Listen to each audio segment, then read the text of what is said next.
उन्होंने इस तरह की चेष्टा ही नहीं की कि हमारे महापुरुषों के बारे में छात्रों को जानकारी हो। कांग्रेस का नेतृत्व अपरिपक्व है, तो जयपुर की संस्कृति को बिगाड़ने का काम अगर किसी ने किया है तो मिर्जा इस्माइल जैसे लोगों ने किया है। इन ऐसे लोग जो लोभ लालच देकर के धर्म परिवर्तन करवाते हैं, उनके लिए कड़ी सजा का प्रावधान होगा। वो केवल ये दिखाना चाहते हैं कि मैं कांग्रेस का प्रदेश अध्यक्ष हूं, इसलिए टाइम टाइम पर बोल रहा हूं। आप अशोक गहलोत जी के साथ हैं तो उनके साथ रहिए, सचिन पायलट जी के साथ हैं तो उनके साथ रहिए, और यहाँ गोविंद सिंह जी डोटासरा आते ही अपनी जनता का, प्रदेश की जनता का अपमान करना शुरू कर देते हैं। उनके बगल की सीट झुंझुनू, उसमें ऐसा सफाया हो गया कि मुंह दिखाने के काबिल नहीं है। नमस्कार, स्वागत है न्यूज 21 में। मैं हूं आपके साथ हर्षदा। विधानसभा में विपक्ष के बार बार वॉकआउट और अनावश्यक विरोध, राणा सांगा विवाद, जयपुर में रोहिंग्या मुद्दा, सड़कों व मार्गों के नाम बदलने की सियासत से लेकर कांग्रेस अध्यक्ष गोविंद सिंह डोटासरा के बीजेपी पर तीखे हमले, इन सभी ज्वलंत मुद्दों पर सिविल लाइंस विधायक गोपाल शर्मा ने न्यूज 21 के ब्यूरो हेड उमंग माथुर से खास बातचीत की। आइए आप भी सुनिए ये दिलचस्प बातचीत। विधानसभा का सत्र लगातार चालू है और आपको बता दें कि विपक्ष का हंगामा भी लगातार बदस्तूर जारी है, लेकिन विपक्ष को अगर दमदार तरीके से कोई बेनकाब कर रहा है, उनके हर एक सवाल का कोई जवाब अगर दे रहा है, तो वो है सिविल लाइन से विधायक गोपाल शर्मा जी। गोपाल जी, भले राणा सांगा का विवाद हो या फिर कोचिंग संस्थानों पे लगाम लगाने की बात हो या फिर धर्मांतरण का मामला हो, हर मुद्दे पर विपक्ष बिना सोचे समझे या तो वॉकआउट कर जा रहा है या विरोध कर रहा है। ऐसा लगता है कि वो अपनी पूरी तैयारी के साथ नहीं आया, या वो ये नहीं समझ पा रहे हैं कि जनता की भलाई के ही ये बिल है या ये मुद्दे हैं। हर बात पे सिर्फ यही हम लगातार देख रहे हैं कि वो सिर्फ और सिर्फ हमें वॉकआउट देखने को मिल रहा है, विरोध देखने को मिल रहा है। लेकिन आपने जिस हिसाब से कमान संभाली हुई है वो बहुत काबिल तारीफ़ है। हर मुद्दे पे पूरा जवाब आप विपक्ष को दे रहे हैं। शुरुआत में करूँगा राणा सांगा के विवाद से। आखिर ऐसा क्यों होता है बार बार हमारे महापुरुषों के नाम पर विपक्ष है वो बिना सोचे समझे उनको बदनाम करना शुरू कर देता है? देखिए, महाराणा सांगा के बारे में वही विषय हैं जो कि किसी भी महापुरुष के बारे में उठाए जा सकते हैं। देश काल परिस्थिति के अनुसार हर महापुरुष अपना एजेंडा तय करता है, देशभक्ति का अपना तरीका तय करता है, और उस हिसाब से वे काम करते रहे हैं। अगर हम उनका छिद्रान्वेषण करेंगे तो उसमें नुकसान उनका नहीं होना है, उन्होंने तो अपनी ज़िंदगी राष्ट्र के लिए समर्पित कर दी। नुकसान हमारी प्रेरणाओं का होना है, और इसका कारण ये है कि कभी भी जब 1947 के अंदर देश आज़ाद हुआ और हमारी सरकार बनी, उन्होंने इस तरह की चेष्टा ही नहीं की कि हमारे महापुरुषों के बारे में छात्रों को जानकारी हो। तो इसलिए जब महाराणा सांगा का नाम आता है तो लोगों को पता ही नहीं होता कि महाराणा सांगा की क्या भूमिका रही हुई है। वो इस बात को नहीं जानते कि बाबर को पराजित करने वाला कोई व्यक्तित्व था तो वो महाराणा सांगा थे। महाराणा सांगा का एक हाथ युद्ध में कट चुका था, पैर के अंदर तीर लग चुका था, एक आंख जा चुकी थी, 80 घाव उनके शरीर पर थे 80 बरस की उम्र के अंदर। तो ऐसे महापुरुष के बारे में कोई सवाल खड़ा करे और इस तरह से सवाल खड़ा करे कि बाबर की तुलना में महाराणा सांगा को लेकर के चले आए, ये कितने दुख की बात है, तकलीफ की बात है, राष्ट्रीयता के प्रति अपराध है। रावण दहन हो रहा हो और लोग वहाँ रावण की प्रशंसा करने लग जाएं, राम की आलोचना करने लग जाएं, ये उसी तरह का विषय है। महाराणा सांगा जिस तरह से कभी राम हुए, उस तरह से उनके ही किसी न किसी रूप में वंश से जुड़े हुए ऐसे योद्धा हुए जिनकी कद काठी का कोई हो ही नहीं सकता।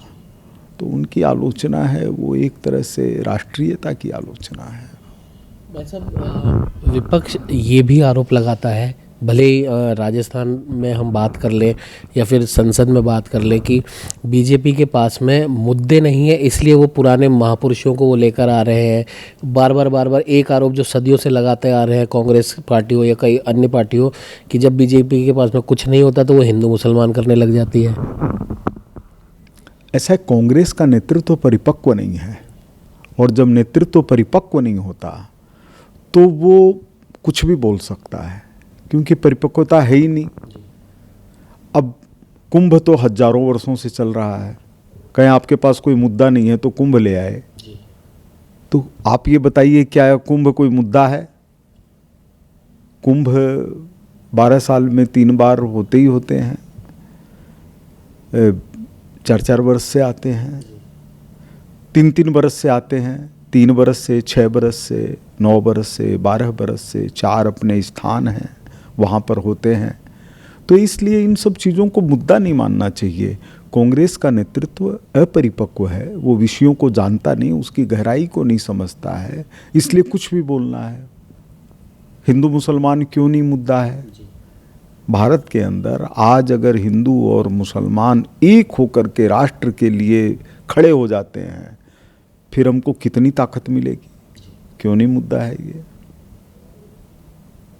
अगर हिंदू मुस्लिम मुद्दा नहीं होता तो देश का विभाजन होता। हम वही तो कहते हैं कि देश दोबारा विभाजन नहीं देखना चाहता। यहाँ पर मिनी पाकिस्तान नहीं बन सकते। इस चीज़ को समझने की ज़रूरत है। ये हिंदू मुस्लिम का मुद्दा नहीं, राष्ट्रीयता का मुद्दा है। हिंदू के पास कोई जगह नहीं है। हिंदू के पास तो अपना भारत है, कहाँ जाएंगे? उनकी तो धरती यही है। बिल्कुल भाई साहब, मिनी पाकिस्तान की आपने बात करी तो अक्सर हमने देखा चुनाव से पहले भी और चुनाव के बाद विधायकी मिलने के बाद भी लगातार रोहिंग्या मुसलमानों की खोज लगातार जारी है जयपुर में, और कई हद तक आप सफल भी हो चुके हैं। ऐसे लोगों को चिन्हित आप लोग कर चुके हैं, तो उनको बाहर का रास्ता कब दिखाने वाले हैं? देखिए, इसमें यह है कि सिविल लाइन क्षेत्र के अंदर 600 रोहिंग्या और बांग्लादेशियों का होना सिद्ध हो चुका है। सरकार अपने जवाब में दे चुकी है, पुलिस आइडेंटिफाई कर चुकी है। अब उनको कैसे बाहर भेजा जाए, इसमें केंद्रीय गृह मंत्रालय की भी भूमिका होती है और राजस्थान की पुलिस की भी भूमिका होती है, गृह विभाग की भूमिका होती है। तो मेरी समझ में दोनों के अंदर कोई ना कोई तालमेल की बात चल रही है कि किस तरह से इनको वापस भेजा जाए। सब राणा सांगा, औरंगज़ेब, बाबर, इनसे ही जुड़ा प्रश्न है। जयपुर में कई जगहों के नाम परिवर्तन हो चुके हैं, जैसा कि आपने वादा भी किया था। अब लोगों को आस है, जो एक MI रोड की जो बात है, उसका नाम कब परिवर्तन हो रहा है? देखिए, MI रोड के लिए सर्वे चल रहा है। सर्वे मतलब जनता का सर्वे, कि लोग क्या चाहते हैं। दूसरी चीज़ है, वहाँ के बहुत से व्यापारी नेताओं और इनसे बात हुई है, कोई भी मिर्ज़ा इस्माइल रोड के पक्ष में नहीं है। लेकिन चीज़ें समय के साथ होती हैं तो ठीक लगता है। कोई ऐसी कोई हड़बड़ाहट वाली चीज़ नहीं है। मिर्ज़ा इस्माइल हमारे आदर्श नहीं हो सकते, वो अंग्रेज़ों के पिट्ठू थे। वो इस तरह से महाराजा के प्रधानमंत्री रहते हुए उन्होंने भूमिका निभाई जो हिंदू विरोधी थी।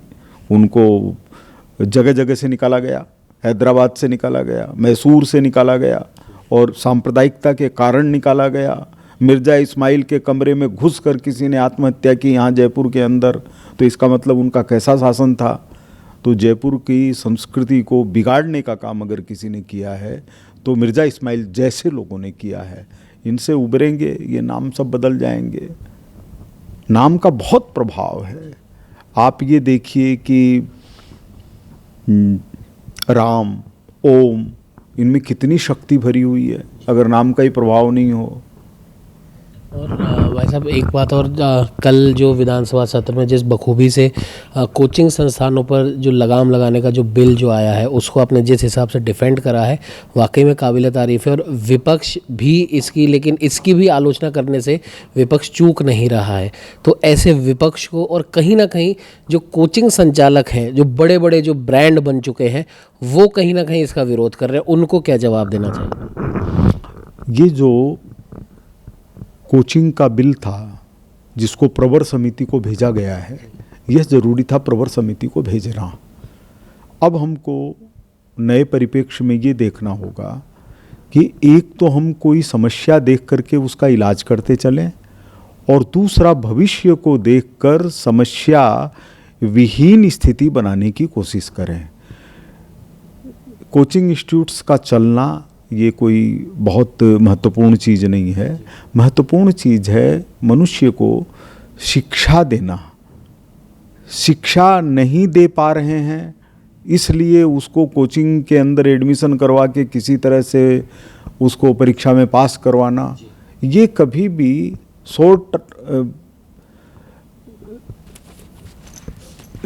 शॉर्ट रास्ता तो हो सकता है, लेकिन ये निदान नहीं है।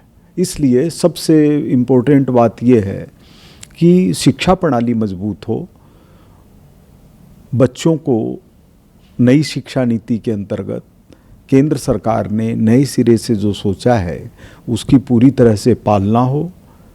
जो ये बिल था इसमें कुछ कमियां भी थी, कुछ विशेषताएं भी थी, सोच सही है, लेकिन सही सोच होने के बावजूद अगर रास्ता थोड़ा सा टेढ़ा मेढ़ा है तो हम क्यों नहीं सीधे रास्ते की तरफ बढ़ने की कोशिश करें। यही बात थी कल, और मुझे इस चीज़ की खुशी है कि आदरणीय मुख्यमंत्री जी के नेतृत्व में उप मुख्यमंत्री और उच्च शिक्षा मंत्री श्रीमान प्रेमचंद जी ने इस बिल को प्रवर समिति में भेजने के लिए कदम उठाया। वो बहुत स्वागत योग्य कदम है। धर्मांतरण बिल की भी बात आप लेकर आए थे चुनाव से पहले भी, और लगातार विधानसभा में भी उसके लिए आपने आवाज़ भी उठाई है। ऐसा लग रहा है कि शायद वो इस विधानसभा सत्र में शायद पास नहीं होगा, ऐसा लग रहा है, अटक सकता है। विधानसभा तो ये स्थगित हो गई, तो अब जो है वो अगला जब सत्र होगा तब उसके अंदर आएगा। जो धर्म संपरिवर्तन से संबंधित बिल है उसके अंदर उसकी मंशा है वो तो इतनी अच्छी है कि वो होना ही चाहिए, लेकिन उसमें और ज़्यादा कुछ सुधार की ज़रूरत लगती है, जिसके लिए सरकार अपने स्तर पर कार्रवाई कर रही है। बिल आएगा तो सबको बहुत अच्छा महसूस होगा। देश के अंदर अपने अपने मत, संप्रदाय, पंथ को मानने की पूरी स्वतंत्रता रहेगी, लेकिन ऐसे लोग जो लोभ लालच देकर के धर्म परिवर्तन करवाते हैं उनके लिए कड़ी सज़ा का प्रावधान होगा। देश भर के अंदर इसी मानसिकता से काम हो रहा है और राजस्थान इसमें पीछे नहीं है किसी भी तरह से। आखिरी सवाल है भाई साहब, कांग्रेस के प्रदेश अध्यक्ष गोविंद सिंह डोटासरा ने आज प्रेस वार्ता बुलाई थी और उसमें उन्होंने कहा कि पंचायत और निकायों का जो परिसीमन की जो बात है उसे बीजेपी और आरएसएस के नेताओं ने उसे हाईजैक कर लिया है। अफसर और बाबुओं की ये सुन नहीं रहे हैं। जहां ऐसा लगता है कि मुस्लिमों का गांव है तो उसे आधा काट दो या उसे अलग कर दो, इस प्रकार की बातें डोटासरा सर आपने कही हैं। देखिए, दरअसल डोटासरा जी को कहीं पर भी कोई चीज़ ऐसा लगता है कि प्रशासनिक स्तर के ऊपर ठीक नहीं हो रहा है तो उनके पास कोर्ट के रास्ते खुले हैं। कोई व्यक्ति अगर केवल मुंह से बोल के विषय को खत्म करना चाहता है, इसका मतलब उनकी उस विषयों पर रुचि नहीं है, केवल कोरम पूरा कर रहे हैं। वो केवल ये दिखाना चाहते हैं कि मैं कांग्रेस का प्रदेश अध्यक्ष हूँ इसलिए टाइम टाइम पर बोल रहा हूँ, लेकिन जब मौका आता है, उनको विधानसभा में किसने रोका हुआ था आने से, लेकिन अपना अहंकार इतना बड़ा कर लिया कि अपने को खुद को विधानसभा से बड़ा मानने लग गए। ऐसे अहंकारी नेता को ये सोचना चाहिए कि विधानसभा लोकतंत्र को चलाने का एक जरिया है। आपका निलंबन रद्द हो गया तो उसके बाद अगर आप नहीं आ रहे हैं तो किसको चुनौती दे रहे हैं? अगर आपकी गुटबाजी है तो आप जाने, आपका काम जाने, आप अंदर जा कर के लड़िए। आप अशोक गहलोत जी के साथ हैं तो उनके साथ रहिए, सचिन पायलट जी के साथ हैं तो उनके साथ रहिए, लेकिन विधानसभा में नहीं आना। विधानसभा का अपमान है। आपका निलंबन रद्द हो गया तो आपने विधानसभा में नहीं आने के लिए क्या अवकाश प्राप्त किया? आपने छुट्टी ली? ऐसे कैसे आपकी इच्छा हो तब आए, इच्छा हो तब नहीं आए? क्या भाई साहब ऐसा नहीं लग रहा है कि वो अपने नेता राहुल गांधी जी को बखूबी फॉलो कर रहे हैं? क्योंकि राहुल गांधी जी भी इसी प्रकार से करते हैं, बोलते हैं और जब जवाब सुनने की बारी आती है तो वॉकआउट कर जाते हैं। देखिए, राहुल गांधी जी और डोटासरा जी का कोई मुकाबला नहीं है। राहुल गांधी चांदी की, सोने की चम्मच से नाश्ता करते हुए बड़े हुए हैं। ये किसान के बेटे हैं। मैं गोविंद सिंह जी डोटासरा को राहुल गांधी जी से श्रेष्ठ मानता हूँ, लेकिन इसके बावजूद भटके हुए हैं। उनके क्षेत्र की जनता वोट देकर के बार बार उनको विधायक बनाती है तो वो राहुल जी के नाम पर वोट नहीं देती, वो गोविंद सिंह डोटासरा जी को वोट देती है। और यहाँ गोविंद सिंह जी डोटासरा आते ही अपनी जनता का, प्रदेश की जनता का अपमान करना शुरू कर देते हैं। ऐसी ऐंठन में भरे हुए हैं कि उनके गमछा उठा देने से राजस्थान चल रहा है। उनको पता नहीं कि यहाँ पर सुदर्शन चक्रधारी कृष्ण और भगवान विष्णु हैं। वहाँ पर इनके गमछे को कौन पूछता है? क्यों नहीं अपने उपचुनाव के अंदर गमछा घुमा पाए? उनके बगल की सीट झुंझुनू, उसमें ऐसा सफाया हो गया कि मुंह दिखाने के काबिल नहीं है। और अगर वो अपने को नेता मानते हैं तो शीशराम जी ओला के पौत्र को हरवाने का काम उन्होंने क्यों किया? तो इसलिए गोविंद सिंह जी जनता से चुन के आते हैं, इसलिए मैं उनको हमेशा मतलब कि श्रद्धा के साथ देखता हूँ।